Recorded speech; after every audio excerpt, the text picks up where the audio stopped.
whawhetai mua ki iki pia malo mo e tau te maua e pongpongi whaumofa koen.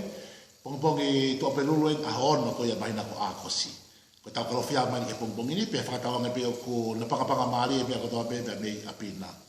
To oia pia mei tohi alute, pia wahe koe hono ulu aki, pia vesi hono ua. Tohi lute wahe ulu aki, vesi hono ua pia hono whakarea. Ko ia na e liu mai a Naomi mo lute, ko whiwhine mo ape, ko ene tama i he whono na hau mo ia. Ai na hau me whonua ko mo ape. Pera na hoko ki pētri hema, i he kamata anga o e utu tau paare. Ko e kawenga i tau kalofia ma ke pongpongi ni, au pehene hono whakarea. Whakamamau i he lolotonga, ka ke tukuange ho ane a whimo kohiri he kosi aluia. He koe uhi he koho kaha u, o ku makatu ungaia i he fo i taimi lolotonga koe ni. Kau te whakarea. O ku mahu inga ke whakamamau i he taimi lolotonga. Ko hae mea o ke mau he taimi ni. Whakamamau ki ai. He koe taimi lolotonga pe koe present tense. Koe a kune hangao o whakapapau ai wheitu koe te keiku koe aki ai.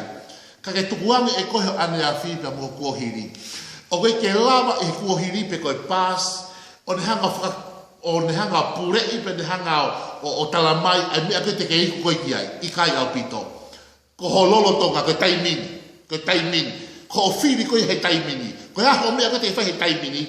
Ko ia mea kune tisai ai mea koe te keiku koe ki ai i he kahau na mea pongi. Ko tā noa maari en, toi lute mai ulangi no ua. Ko e whoki meen a Naomi pe mo lute, na te whoki meen pe me moamu ke Naomi ki Petri he ma siuta. Naomi pe ko kamata ke ngatu ai kolo pe na whoki meen e vai, pe unga pe pau e utu tau pare, wite. Ki whakato ngai ane. Ko Naomi, ai toi pe ia pe mo lute lan whoki. Ai ko lute, ko e while i he whono. Ko o si mate a Elimeleki. O si mate pia mo maloni mo kirioni, pia ko o opa o si foki ki mo ape. Ko e toe peeni a Naomi, pia mo lute. Ko e taha a whinga polo parema ko Naomi, na e kei whamamau pe a Naomi i ane a whima kuohiri. Taimi na foki me ena i ngā tūkoi ai kolo pana pe. Ko Naomi, pia toki toa ere a Naomi, ma te ke whoka lau vese no taha ima pe Naomi. O te mo te ui au ko Naomi, ka mo ui au ko Mala, he ko whai whakamamahi e maha pawhiki a te au. Nau hoki tu a ko wholu, koni ko whoki mai ko maha. O uhinga a Naomi ke mate koe a hano Maria, e mereki maloni mo kirioni, pia te whoki pia mo opa. Ko e mea peta a kutoe i a Naomi ko lute. Ka koe polo parema koe o Naomi, na e kei lavea pe ia i he mea na e whaia e whou, pia kei whakamamau focus pe ia i kuohirime ane a te koe paas. Ke iongo pe a more ko ia de whanau pe he whakono mari. Pia ke lavea i hono lotoi. O ke whakama, kai ke hanga whakatoka ngai, o totonu ke whakamamau i toko taha koe o kune i ai. Ko lute ni o kutoe. Pe o totonu ke whakamamau i a lute. He koe uhi koe o kune mau he taim koe ni a lute. Pia koe lute ko ia te tisaiti ai mea koe i koe ki ai. Ke o si mea i pe koe. A tala noa, ko lute ko ia na e mari mo tamako poasi, o whanau ia o peti lewa ki a sese ki a te vita, hawa e haka koe o si sukalaisi. Ka koe polo parema koe o Naomi, na e kei whakamamau pia i kuohiri pia mo ane a fi. Ki whanau mai kau talaki ke te koe, koe polo parema ni o tokolahi o mo i whakakalistiane ma koe mo i ke eki. O kuia e tokolahi ia, o kei whakamamau pia ni toka ngana i ane a fi, mo i kuohiri, ko historia. O kia e ngai polo palema whakawhamiri o hoko, kona ui ngā o kei manatu i lere pe he waifi ia, ai kahi mea koe he kuohiri a huse pāniti. Pea kei manatu i lere pe huse pāniti, ai mea nei whahe waifi i he kuohiri. O ka pau neha whehalaki, pea ka pau neha waiwai mga tōnu i ane a whi. Koe nā tūla e te bolo, kune tautou hao ma pe o a teki koe, o tautou whakamanatu ko ata mai ho kuohiri, tau te whito ka pau ko ha kuohiri na haurungia, pena ke tapeva, pena ke lavea, pena ha mea nei hope ane a whi. Ko ngau e te volo ko tautou play mo pe os pe te uri wai pe te whakafoku ata mai. Ko le whea ke whakamanatu ke te koe ho kuohiri mo ane afi i ulungia pe COVID. Pe am hoko rewa ho tau kuohiri ho ai pas, ko e whu umai a ko ni hanga hai ki tau tō. Kai ki tau tō e lawa tō ngā unu ki mua ko tau tau fihia ki tau tolu hanga o tau bilo tu uma o pita ko o no winga ku hai ki tau toho tau ania fi mo tau kohiri o kaino ki tau manga ki mo ke whakakata ui o tua he tau fei o pete o tau whamangatu atu ho kohiri mo ania fi ulungia ka ki whanau mai ko tau ke ni koi o fie maui he ahoni ke tu usi pere tāpun e matapaho ania fi ho kohiri ho pas tatau e pepe na hai kuna pe tatau pepe na ha ulungia o ania fi o stai ke tāpuni ko ania fi he wiki i lope ko hame au ke te tokanga ki ani afi. Tau mea ke te lava te foki ani afi. Ko osi mahua i puwai. Tau mea ke te lava te foki he wiki o osi ke tau ko osi. O toi fix e polo paremo ko ia. Ko hona uhinga i o talamaya he peruta hatoru beso no malu. Ko si sukala isi o ta tau ani afi a honi pe pehe pe o ta ngati. Ko si isu to o ta hape ulava o foki ani afi. Alu ke tau ko osi pe alu ke tau ho fulu pe tau wanoa ko osi.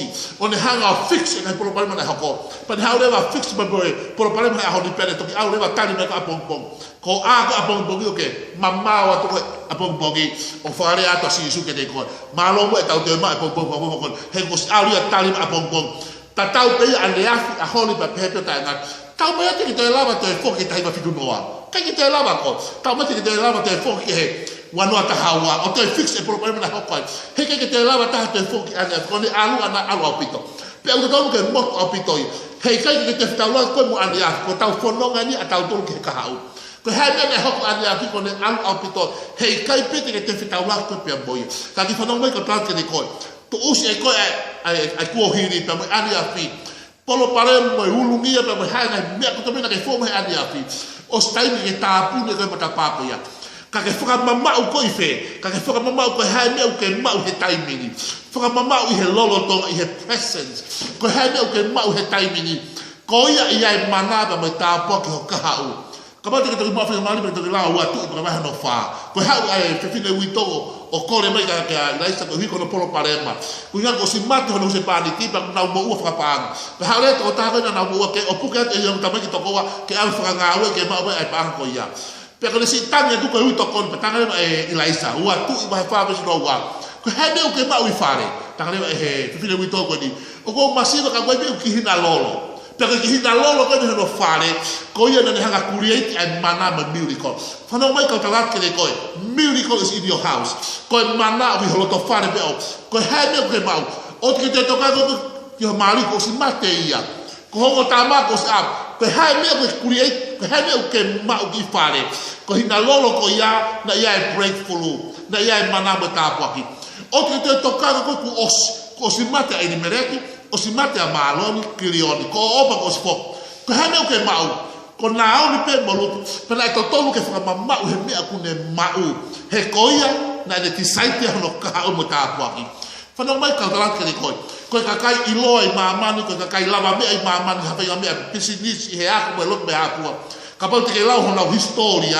ko historia palaku ha ke ka business ha ke kai tu mari mamani kai iloi kai bala pe ka pa te lau hona historia hona background na ia ai ulungia me tai kun me tai malava ai din ai tuli me he aku ke lava le ke lava tohi ngoa ka fa no mai ka tala ke ko kana ia aho na ahona fa na tuku pa na foka papau enough is enough ko si peunga ai polo pare mata me ulungia mo na me na fa po pero tai na fa na tuku pa na foka papau ki otua na hoko le vai ko liwanga ko iuten na mo ui o ke hereba ai ku angai he ke lava he pass o titemen e me te ha ko ki ai your presence ko lolo tonga ni ko ne hanga foka papau ki ai ko fe ai te ku te ki ai ko si ate afia ko si alu ko spasia ko si mahoi puaia ko poke ke foi ko ho fini porque foka mamau he mea ko he timing he lolo tonga ni he koia ai mea te o ke ko ai tapu aki pe mo foka kolo ai ko he mea ko ke mau he timing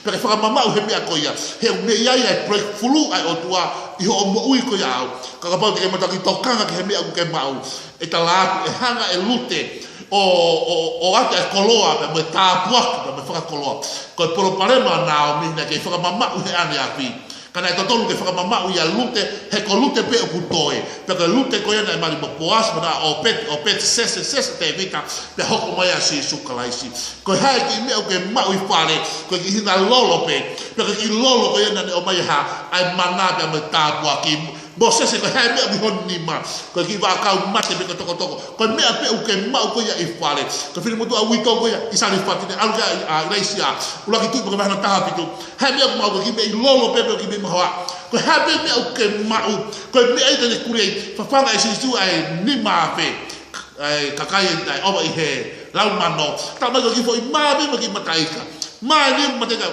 ha me u ke ma ko ia me kuri ai te o tu ai mana mata po ki tukuange ada fiku oska pa ko simati ho mali mate me fanau ko ha ai polo pale ma ko ta pun e ko mata pa pass ka ke focus he present he ko present on the decide ke ko where you gonna end up fe tu te ke ko ki ai he vani mo heri o ma to ga ho fili ko ha hodi os ali a os aluia fa ya fili fa poto a ia ho fa mama o he me o ke mau na telefone ko fistia e ulgo ya sabi soni ngade te na dole na ya na te tupu mpe ai ulgo ya ko ha ki me ko na ke toe ko ia me na fa ya breakthrough ko ha me ko toe te ko ha honi ko fa mama o he me ko ia ko ha ko lo ko ha tau mu ai o tua ko ha me ofa o i ho mo wi ta ke fa mama o he me o ke mau ka ke tapu ne ko ania fi mo ko hiri o ta tau be na ulungia pe na tai kuna pe na ikuna tapu ne pas ka ke focus he present na ko focus he present o ni ha le nga ho ka hau